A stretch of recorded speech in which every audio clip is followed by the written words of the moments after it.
Oi pessoal, aqui é o Diógenes e seja bem-vindo à série de vídeos As 7 Crenças Poderosas. Para você que é novo no canal, eu digo a você, muito obrigado. Seja muito bem-vindo à nossa família, espero que tudo que eu digo aqui e nos próximos vídeos faça sentido para você. E para você que já me acompanha há algum tempo, muito obrigado também, eu agradeço de coração, porque eu faço isso para tentar ajudar a vida de vocês, para que vocês tenham uma vida melhor. Hoje eu moro aqui nos Estados Unidos e estou muito perto da equipe do Tony Robbins. Tudo que eu fiz, tudo que eu faço, tudo que eu estudo, levou até aqui. A minha vontade de ajudar você, a minha crença de que isso pode ser algo positivo na tua vida é o que me move. Então fica comigo, a partir dessa série de vídeos, serão 8 vídeos no total. Esse primeiro eu vou apresentar o que são crenças e depois a cada dia eu vou apresentar uma crença diferente. Crenças, o que são crenças na verdade? A gente remete a palavra crença no senso comum como algo religioso, algo que remete a algum tipo de religião ou algo espiritualizado. Isso também pode ser. Na verdade, a crença ela é muito mais do que isso. A crença molda a nossa realidade. E eu vou te explicar o que é realmente uma crença e como você está completamente atrelado a ela. Primeiro de tudo, antes de eu contar como ela aparece, eu tenho que explicar a diferença entre verdade e realidade. A realidade ela é um conceito que eu deixo para a filosofia, eu deixo para as religiões. Ele é um conceito basicamente inalcançável, porque nunca vamos chegar até ela, porque existe o quê? Uma verdade para cada um de nós. Tudo que nós vivemos, tudo que nós experimentamos, ela passa através dos nossos filtros. E é dessa forma que mudamos a nossa vida. Existe uma verdade para você, para mim, para outra pessoa. Podemos enxergar o mesmo objeto, podemos passar pela mesma experiência. Mas quando a gente for descrever, como a gente for sentir, vai ter uma para cada um de nós. E essas verdades são as nossas crenças. E como é que elas são criadas? Bom, desde que nascemos, passamos por diversas experiências, certo? Então vamos usar o primeiro exemplo da criança. A criança ela começa a andar, ela começa a caminhar, então ela começa a ter uma vontade, um desejo de caminhar. Então ela fica de pé, coloca um pé na frente do outro e cai. Então a partir daquele momento ela entende que a distribuição de peso não é aquela, o pé foi colocado num lugar diferente, mesmo que seja intrínseco. Uma coisa importante da crença, a crença ela não está aqui, a crença ela é sentida. A crença é um sentimento de certeza sobre um significado. Então você não pensa na crença. A crença não é algo que você acredita aqui e simplesmente você sente. Então a criança começa a levantar, coloca um pé acima do outro e ela começa a entender e tudo. A partir dali ela entende que ela caminhando daquela maneira ela vai se locomover, ela vai caminhar de fato. Ela cria uma crença do modo com que ela caminha. Então nenhum de nós começa a caminhar. As pessoas que podem caminhar, podem andar, elas ficam pensando em como vão colocar o pé. Ou seja, ela sabe, por exemplo, que quando ela chorar, a mãe vai chegar, vai dar o peito, ela vai poder amamentar e vai saciar a sua fome. Então ela começa a entender, o processo então é esse, que ela chora, só que a criança não pensa, bom, agora está na hora de eu chorar e a minha mãe vai vir. Não é isso, ela não sabe nem o que é mãe ainda. Ela sente que quando ela chora, automaticamente vem algo e a alimenta, certo? Ela sente fome, ela chora, ela manifesta essa fome de uma forma sonora e automaticamente vem alguém e a alimenta. Então, ela começa a criar essa crença de que será alimentada a partir da manifestação do seu choro, que ela não sabe nem o que significa um choro, ela está só expressando um seu sentimento de fome. Então, as nossas crenças são experiências das quais filtramos com os nossos 5 sentidos: audição, visão, olfato, paladar e tato. Então, a gente começa a criar a nossa visão de mundo filtrada por isso aí, com experiências, primeiramente. Segundo, pode ser vindo de pessoas que pregamos autoridade, que damos autoridade. Por exemplo, tudo que a mãe nos diz, no princípio a gente não sabe de nada. Voltando ao exemplo da criança. A criança vem ao mundo, nós chegamos ao mundo e não sabemos de nada. Temos a mãe, ou alguém que nos criou, e essa pessoa começa a nos ensinar coisas. Começa a nos ensinar o que, na verdade, certo ou errado, o que é uma cadeira, o que é uma mesa, o que é uma mamadeira, o que é uma roupa, o que é água. Então a gente começa, aquela pessoa é a pessoa que me alimenta. Aquela pessoa é uma pessoa que me acolhe, que é uma pessoa que me limpa, é uma pessoa que cuida de mim. Eu começo a atribuir autoridade a essa pessoa, que pode ser a mãe, pode ser alguém que nos está criando ali, geralmente é a mãe. Tudo que ela apresenta começa a se tornar verdade para a gente, certo?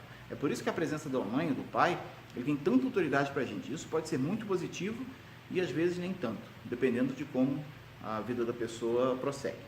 Tá bom? Então, isso é a forma como a crença se cria, como a verdade para ela se forma. Aí você pode me perguntar, tá bom, Diógenes, e o que mais? Bom, e o que mais? É a nossa interpretação.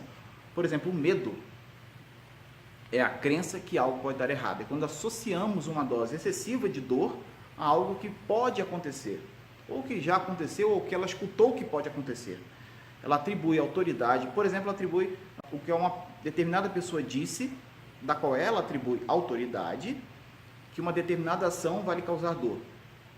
Então, com isso, ela começa a criar um medo. Ou ela atribui do nada algo que vai lhe causar medo. Pode ser algo cultural, pode ser que a sociedade diz, pode ser que o grupo religioso diz, ou pode ser que o grupo de amigos diz, ou pode ser que a família diz, ou pode ser que ela leu num livro, ou pode ser que ela leu num jornal. Então, ela atribui autoridade àquilo ali e ela começa a associar dor àquele objeto da qual ela está se associando. Okay? Então, dessa forma, o medo é criado. O medo surge quando atribuímos dor a um determinado objeto, estudo, atitude, que seja, tá? E advindo de alguma pessoa ou entidade da qual damos autoridade. Ouvimos dizer, isso é muito comum acontecer. E como é que as crenças moldam a nossa vida? Olha, hoje existem estudos de física quântica que dizem e provam pela física quântica que você cria a sua própria realidade a partir do que você acredita. Eu não tenho autoridade em física quântica para ensinar para você aqui, mas você cria a sua própria realidade através de uma verdade quântica ou da mecânica quântica. Eu não tenho essa autoridade. Minha autoridade aqui é ensinar você. Eu entendo de pessoas. Eu ajudo pessoas a serem transformadas através da sua mudança de crença. E dessa forma ela é feita não só pela parte da física quântica, você pode entender de uma parte da neurociência ou da parte simplesmente do coaching, como mudando a tua atitude. O nosso cérebro é uma máquina perfeita, da qual ela vai responder a todos os comandos que você der. Quando você disser que é possível ou não é possível alguma coisa, o cérebro vai entender como verdade. Então aquilo passa a ser uma verdade. Não significa que é a realidade absoluta que você pode ou não, mas para você, para a sua verdade, o seu cérebro admite que é a tua máquina que comanda o seu corpo, aquilo é verdade. Ok? Então, vamos supor que você está numa sala, você tem certeza que deixou o seu óculos ali, vamos supor, e tem uma série de pessoas da qual você tem autoridade, pode ser seu pai, sua mãe, seu amigo, ou alguém que conhece aquele ambiente, diz, olha, eu perdi meu óculos aqui. A pessoa, não, você não deixou o seu óculos aqui. É capaz que você, ou você deixe de procurar o óculos ali, ou você já não procure o óculos com tanta vontade, porque pessoas ali estão dizendo que não viram o seu óculos. E acreditam piamente que você não passou por ali e não deixou o seu óculos. E você começa a duvidar e tudo mais e acaba nem procurando. Vou dar outro exemplo. Vamos supor que você está querendo arriscar determinada coisa na sua vida, fazer uma viagem, e pessoas começam a dizer para você que você atribui autoridade, que você não deve fazer, que isso é perigoso, que isso, quem sabe, não vai dar certo, que você vai fracassar. Você começa a atribuir aquilo como verdade, começa a surgir o quê? O medo. Isso é uma crença que não potencializa.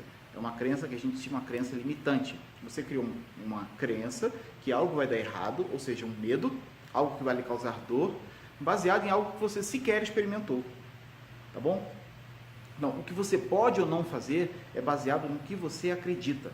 E lembra, é um sentimento de certeza sobre o significado. Porque muitas vezes, quando a gente acredita em alguma coisa só aqui, no mental, a coisa não funciona. Porque no fundo você tem crenças lá no fundo, intrínsecas, estão lá no seu inconsciente, ó, que você criou lá atrás na sua vida, que elas são muito mais poderosas, estão te segurando muito mais do que uma crença aqui muito mais superficial. Você pode criar referências para suportar a tua própria crença. Vamos supor que você diga que você é sensual, que você é bonito, que você é uma pessoa atraente. Então, imagine uma mesa, tá? Eu gosto muito de fazer essa metáfora da mesa em relação a uma crença. Você tem uma mesa e você tem, eu me acho bonito. Beleza, eu me acho sensual, eu me acho atraente. Digamos assim, que aqui esse vídeo é para homem e para mulher. Eu me acho atraente. Eu tenho uma mesa e eu tenho as várias pernas. Cada perna da mesa vai ser uma referência. Então, por que eu me acho atraente? Eu me acho primeira perna da mesa. Porque eu me olho no espelho e me sinto atraente. Primeira perna da mesa. Que pessoas me dizem que eu sou atraente. Segunda perna. Que eu me pareço com pessoas que são consideradas atraentes. Terceira perna da mesa. E, vamos supor, minha esposa, meu marido diz que eu sou atraente. E você pode criar referências para reforçar a tua própria crença. Da mesma forma, existe referência para a crença limitante. Você pode criar maneiras. Eu não consigo aprender inglês. Isso é uma crença. Não existe a pessoa não poder aprender inglês. A pessoa tem uma crença que ela não pode aprender inglês. O cérebro dela, se ela não tem uma limitação neurológica, ou da fala, ou alguma coisa que a limita fisicamente dela aprender inglês, não há nada que impeça de aprender inglês. Eu estou aqui nos Estados Unidos e eu conheço muita gente que é uma crença absoluta que não pode falar inglês, que não consegue falar inglês. Infelizmente, essa pessoa nunca vai falar inglês enquanto ela não mudar essa crença. Então, vamos supor, ela diz que ela não sabe falar inglês. Eu não consigo aprender inglês. Então, ela tem uma crença. Vamos fazer a mesma metáfora da mesa, ok? Você tem uma crença e você tem as pernas. Sabe o que é? É que eu tive uma professora muito ruim quando eu era criança. Primeira perna da mesa. Sabe o que acontece? É que eu tenho um problema, eu tenho transtorno de atenção. Tem pessoas, só um parênteses aqui. Com todo respeito a pessoas que têm o transtorno de atenção. Muitas pessoas acreditam que têm o transtorno de atenção, tomam remédio e não são diagnosticadas com isso, tá bom? Pessoas, de novo, acreditam que têm, para justificar certas atitudes. Fecha parênteses. Então, eu tenho um transtorno de atenção, sabe o que é? Eu durmo pouco, sabe o que é? Eu tenho dificuldade, sabe o que é? Toda a minha família, ninguém aprendeu inglês. Então, você começa a ter referência, sabe o que é? É porque para mim é difícil, sabe o que é? Porque eu não tenho tempo, sabe o que é? Então a pessoa começa a justificar. Essas justificativas são os suportes que você cria para sustentar aquela crença limitante. Entenda que a crença geralmente ela é reforçada, tá, por referências, são sustentadas por referências que às vezes a própria pessoa cria. Vou dar um outro exemplo para você. Sabe o que eu nunca fiz isso? Porque meus pais nunca permitiram. E às vezes você vai lá falar com os pais e os pais nunca falaram nada. A cabeça dela, a interpretação da pessoa, ela atribuiu aos pais uma autoridade que a limitaram de fazer alguma coisa sem que sequer os pais tenham dito alguma coisa. E aquilo é verdade ou mentira? Para ela é verdade. Não significa que não tenha um embasamento, mas para ela, para aquela pessoa, aquilo é verdade. Bom, dei alguns exemplos aqui que não são tão poderosos e essa série é sobre 7 crenças poderosas. As 7 crenças poderosas, eu trouxe uma coletânea para você. São crenças que você pode dizer todos os dias. Você pode pelo menos escolher uma e repetir ela todos os dias. A ideia é que você crie isso para você. Ou pode até adaptar uma crença dessa para a tua própria realidade, para a tua própria verdade, para a tua própria vida, para a tua própria coletânea de crenças. Escolha 2, 3 e aplique. Quando você começa a entender, vamos dar aqui uma questão, eu crio a minha própria realidade. É uma ótima crença e eu podia substituí-la por todas as outras 6. E ela é perfeita. A partir do momento que eu acredito e sinto que eu crio a minha própria realidade, o mundo todo se abre. Você começa a entender como as coisas funcionam, porque eu acredito piamente que as coisas são possíveis. Então, o teu cérebro começa a buscar soluções. Vamos supor que, aquele mesmo exemplo do óculos, você vai numa sala, você não tem certeza se deixou o óculos ali ou não, e há pessoas naquela sala da qual você atribui uma autoridade, ou porque você as conhece, ou porque elas estavam ali o tempo inteiro, e você, poxa, eu acho que eu perdi meu óculos. E todas elas dizem, eu tenho certeza que você deixou seu óculos aqui. Eu tenho certeza que o óculos está aqui. Você vai se imbuir de muito mais certeza, muito mais probabilidade de encontrar o teu óculos, né? Pode ser que ele não esteja, mas você vai procurar, você vai dar um pouco de credibilidade àquilo ali, de crença naquilo ali, e vai começar a aplicar. Vai procurar o teu óculos e se as pessoas são verdadeiras, se elas falaram a verdade, provavelmente teu óculos está naquela sala. Da mesma forma, soluções acontecem na tua vida, quando você acredita realmente que as coisas são. E isso não tem nada a ver com pensamento positivo. Não venham me dizer que só o pensamento positivo, porque eu penso positivo, isso não adianta nada. Lembre uma coisa, eu vou repetir isso talvez em vários vídeos. Crença é um sentimento de certeza sobre um significado. Então, você não acredita aqui, você acredita aqui. Você começa a perceber, você sente que aquilo é verdade. Da mesma forma o amor, você não consegue explicar o teu amor aqui, você sente o amor. Uma perda, uma saudade, você não tem como você explicar isso, porque é um sentimento.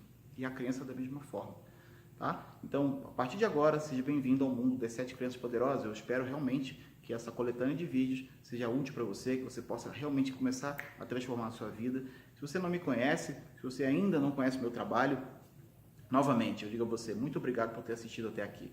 E se você já me conhece, já me acompanha, eu agradeço muito por você continuar acreditando, continuar atribuindo autoridade e tendo uma crença positiva ao meu respeito e ao meu trabalho. Tá bom? Fica com Deus, se cuida. Até amanhã com o vídeo número 1 da primeira crença poderosa. Ok? Eu crio minha própria realidade. Fica com Deus, se cuida.